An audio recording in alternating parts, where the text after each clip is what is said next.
بسم اللہ الرحمن الرحیم۔ السلام علیکم۔ ابرار رشید آپ کی خدمت میں حاضر ہے، اور سب سے پہلے تو آپ سے درخواست کہ اگر ابھی تک آپ نے چینل کو سبسکرائب نہیں کیا تو اسے سبسکرائب کیجئے گا، بیل آئیکن کو ضرور پریس کیجئے گا۔ آپ کا بہت بہت شکریہ۔ ہنی مون پیریڈ جو ہے وہ ختم ہو چکا ہے، اور اس کے اثرات اب آہستہ آہستہ سامنے آنا شروع ہو چکے ہیں، اور یہ معاملہ کیا ہے اس پر گفتگو ہوگی۔ لیکن اس سے پہلے موجودہ چیف جسٹس جن کے جانے میں اب چند ہی دن باقی ہیں، ان کے آخری 2 یا 3 وار موجودہ حکومت یا اسٹیبلشمنٹ پر توقع یہ ہے کہ ہونے والے ہیں، اور ان کو روکنے کے لیے حکومت نے باقاعدہ پیش بندی یا منصوبہ بندی کر لی ہے۔ اسی سے آغاز کرتے ہیں کہ حکومت نے پریکٹس اینڈ پروسیجر بل پر نظر ثانی کی درخواست دائر کی ہے، ادھوری درخواست دائر کی ہے۔ اس کی وجہ آپ کو بتا دیتے ہیں کہ یہ جو ہوتا ہے نا، جب سپریم کورٹ کوئی بھی فیصلہ دیتی ہے تو اس کے بعد آپ کے پاس نظر ثانی کی درخواست دائر کرنے کے لیے ایک مخصوص وقت ہوتا ہے۔ اس کے بعد آپ نظر ثانی کی درخواست دائر نہیں کر سکتے۔ پریکٹس اینڈ پروسیجر بل میں تو یہ کہا گیا تھا، یا اس کے بعد جو ایک اور تھا جو ریویو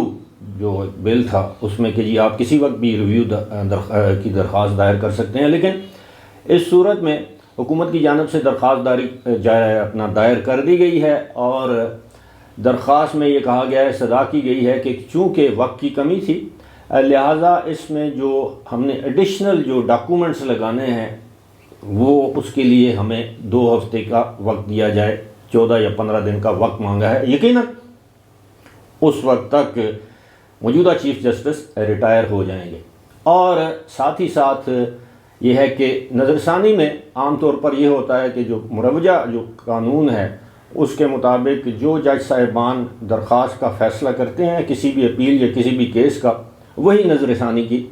درخواست سنتے بھی ہیں۔ تو ایسی صورتحال میں مستقبل میں اگر نظر ثانی کی درخواست لگتی بھی ہے تو اس میں یقیناً موجودہ چیف جسٹس شامل نہیں ہوں گے، اور اس کے بعد اگر وہ بینچ بنایا جاتا ہے تو پھر وہ اس وقت کے چیف جسٹس یعنی جسٹس جناب قاضی فائز عیسیٰ وہ بینچ تشکیل دیں گے۔ ساتھ ہی ساتھ آپ کو یہ بھی بتاتے چلیں کہ اس وقت ایک اور جو کیس ہے جس کے بارے میں کسی بھی وقت فیصلہ آ سکتا ہے، وہ ہے نیب قوانین میں جو ترامیم کی گئی تھیں، اس حوالے سے فیصلہ محفوظ ہو چکا ہے، اور چیف جسٹس نے گزشتہ ہفتے یہ کہا تھا کہ یہ سویٹ قسم کا فیصلہ ہوگا، انصاف پر مبنی سویٹ میٹھا سا فیصلہ ہوگا۔ پتہ نہیں اس مٹھاس سے ان کی کیا مراد تھی۔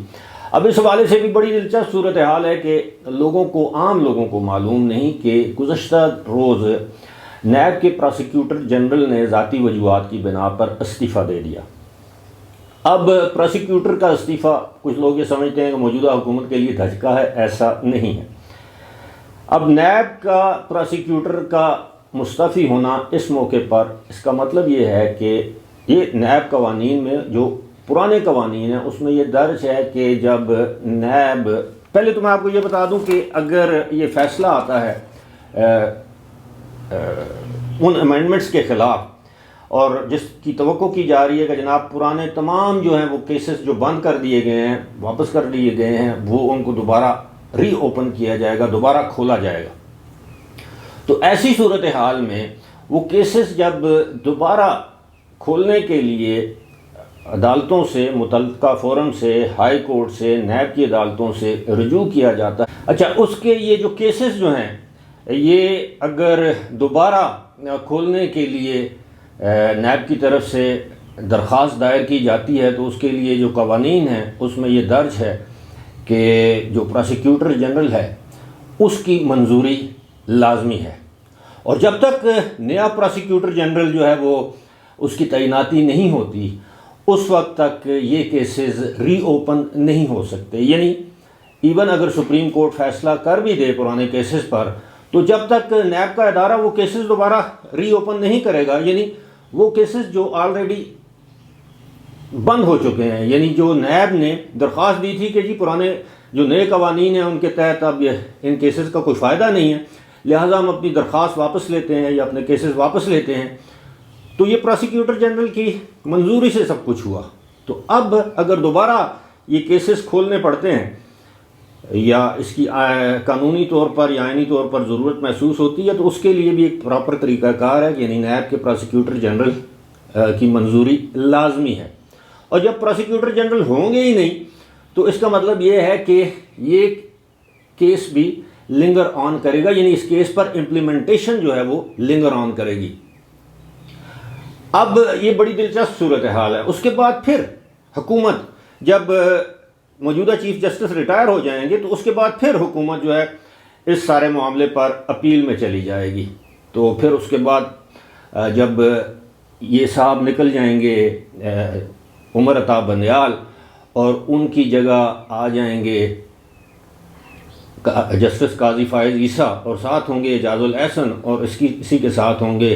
جسٹس منصور علی شاہ، جو کہ پہلے ہی اس حوالے سے بتا چکے ہیں عدالت کے اندر کہ جناب یہ جو کیسز ہیں، یہ جو ترامیم والا جو معاملہ ہے نیب قوانین میں، اس کو انڈو ہم نہیں کر سکتے، سپریم کورٹ کا یہ ڈومین نہیں ہے، یہ پارلیمنٹ کا اختیار ہے۔ زیادہ سے زیادہ پارلیمنٹ کو دوبارہ ان ترامیم پر نظر ثانی کے لیے یہ کیسز واپس کر دیے جائیں۔ تو یہ بڑی زبردست قسم کی چومکھی لڑائی لڑی جا رہی ہے، جو بظاہر ہمیں نظر نہیں آتی، لیکن در پردہ یہ سارا کام جاری ہے۔ اب دیکھتے ہیں 17 ستمبر کے بعد کیا ہوتا ہے۔ اب آتے ہیں اپنے وہ جو ہنی مون والا جو معاملہ ہے۔ ہنی مون یہ ہے کہ جناب آپ کو پتہ ہے کہ جب بھی پاکستان میں مارشل لا بھی لگتا ہے تو کچھ سیاسی قوتیں، سیاسی جماعتیں مٹھائیاں بانٹتی ہیں۔ جنرل ضیاء الحق کے دور میں بھی ایسا ہوا، جب جنرل پرویز مشرف نے 12 اکتوبر 1999 کو ایک منتخب جمہوری حکومت کا تختہ الٹا، تو اس وقت بھی کچھ لوگوں نے خوشیاں منائی تھی، جادیانے بجائے تھے۔ خیر ایسا ہی کچھ ایسا تھا کہ جب موجودہ آرمی چیف جب انہوں نے اپنا منصب سنبھالا تو بہت سے لوگوں نے خوشیاں منائیں اور وہ اپنا کام کرتے رہے۔ انہوں نے کہا کہ سیاست سے کوئی تعلق نہیں ہے، لیکن جو ہی پی ڈی ایم کی پاکستان پیپلز پارٹی کی گورنمنٹ رخصت ہوئی تو وہ متحرک ہو گئے۔ انہوں نے مختلف صنعت کاروں سے، تاجروں سے، سرمایہ کاروں سے ملاقاتیں کرنا شروع کر دیں، اور اس کے بعد عملاً ایسے لگتا ہے کہ پاکستان کی اکانومی، پاکستان کی داخلی صورتحال کو انہوں نے اپنے ہاتھ میں لے لیا ہے۔ اور وہ جو ڈنڈا جب چلا تو آپ نے دیکھا کہ ڈالر کی قیمت نیچے آ گئی، سونے کی قیمت نیچے آ گئی، چینی کی قیمت نیچے آ گئی، دیگر معاملات ٹھیک ہونا شروع ہو گئے، بجلی کے چور پکڑے جانے لگے، کنڈے اتارے جانے لگے، سرکاری افسروں کے خلاف تعدیبی کاروائیاں شروع ہو گئیں۔ اچانک سے حالات تبدیل ہو گئے، اور اسی کے ساتھ ساتھ خبریں آنا شروع ہو گئیں کہ جناب سندھ میں ایک کریک ڈاؤن جاری ہے، اور پاکستان پیپلز پارٹی کے متعدد رہنماؤں جو سابق حکمران رہ چکے ہیں یا حکومتی عہدوں پر رہ چکے ہیں، ان کے نام سٹاپ لسٹ میں ڈالے جا چکے ہیں، ان کے خلاف کاروائیاں ہو رہی ہیں، کچھ بیوروکریٹس کے خلاف، جس پر آپ کو پتہ ہے کہ بلاول بھٹو زرداری نے آڑے ہاتھوں لینا شروع کر دیا کہ جی فوری طور پر انتخابات کروائے جائیں، یہاں تک کہ ان کے والد آصف علی زرداری کو ٹویٹ کرنا پڑی کہ جی پہلے ڈیلیمیٹیشن ہو، حلقہ بندی ہو۔ کچھ لوگ اس کو نورا کشتی کہتے ہیں، لیکن گزشتہ روز ہی بلاول بھٹو نے یہ کہا کہ جناب گھر کے اندر وہ اپنے والد کا حکم ماننے کے پابند ہیں، لیکن سیاسی معاملات میں وہ پاکستان پیپلز پارٹی کی سینٹرل ایگزیکٹو کمیٹی کا حکم ماننے کے پابند ہیں اور آئین کی پاسداری وہ کریں گے۔ کچھ لوگ اسے نورا کشتی کہتے ہیں، کچھ لوگ یہ کہتے ہیں کہ اب اسٹیبلشمنٹ نے یقینی طور پر کراچی میں وہ جو سسٹم کرپشن کا جو قائم تھا اس پر کریک ڈاؤن شروع کیا ہے، اور اس کے رد عمل میں بلاول یہ سمجھتے ہیں کہ شاید ان کی پارٹی کے کچھ رہنماؤں کو گرفتار کر لیا جائے جو آئندہ الیکشن میں شاید حصہ نہ لے سکیں، وہ جیل میں ہوں گے، اور یوں انہوں نے جلد انتخابات کا مطالبہ کر دیا تاکہ حکومت کو موجودہ کیئر ٹیکر سیٹ اپ یا اسٹیبلشمنٹ کو بیک فٹ پر لے کے جایا جا سکے، اور ان کو یہ تاثر دیا جا سکے کہ جناب ایسا بھی ہو سکتا ہے کہ مستقبل کی سیاسی ڈسپنسیشن میں پاکستان پیپلز پارٹی پاکستان تحریک انصاف کے ساتھ مل کر کوئی مؤثر کردار بطور اپوزیشن یا بطور حکومتی جماعت ادا کر سکتی ہے۔ یہ بڑی دلچسپ صورتحال ہے، اور اب ہم یہ دیکھ رہے ہیں کہ وہ جو ہنی مون پیریڈ تھا، اب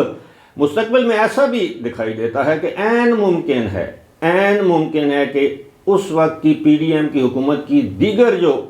اتحادی جماعتیں ہیں وہ بھی کیئر ٹیکر سیٹ اپ کے دوران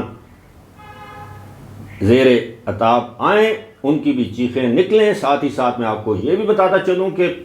عوامی نیشنل پارٹی کے جو خیبر پختونخوا کے جو صوبائی صدر ہیں، انہوں نے گزشتہ روز آرمی چیف کو ایک الٹیمیٹم دے دیا اور کہا کہ جناب 12 ستمبر تک آپ اپنے اس بیان کی وضاحت کریں، یعنی ISPR اس بیان کی وضاحت کرے کہ آرمی چیف نے جو تاجروں سے، صنعت کاروں سے ملاقات کے دوران یہ کہا کہ کوئی بھی سیاسی جماعت پاکستان کے ساتھ مخلص نہیں ہے، اور انہوں نے دھمکی دی ایمل ولی خان نے کہ جناب پھر ہم بتائیں گے کہ ایوب خان سے لے کر جنرل باجوہ تک کتنے آرمی چیف آئے اور کون پاکستان کے ساتھ مخلص تھا اور کون نہیں تھا۔ اب اس دوران انہیں کسی نے کہا کہ جناب وہ کہہ رہے ہیں کہ جی سیاسی جماعتیں وفادار نہیں، انہوں نے کہا کہ وفادار تو کتے ہوتے ہیں، یہ الفاظ تھے ان کے۔ تو اب ایسے لگتا ہے کہ جناب آنے والے دنوں میں صرف پاکستان تحریک انصاف ہی نہیں بلکہ یا تحریک انصاف کے چیئرمین یا دیگر جو کچھ ہارڈ لائنرز ہیں وہی نہیں بلکہ دیگر سیاسی جماعتوں کی جانب سے بھی اسٹیبلشمنٹ پر انگلیاں اٹھیں گی تا وقت کہ ISPR کی جانب سے اس بیان کی وضاحت نہیں ہو جاتی جو آرمی چیف سے منسوب کیا گیا ہے کہ انہوں نے یہ کہا ہے کہ جناب اس وقت ملک کے ساتھ کوئی بھی سیاسی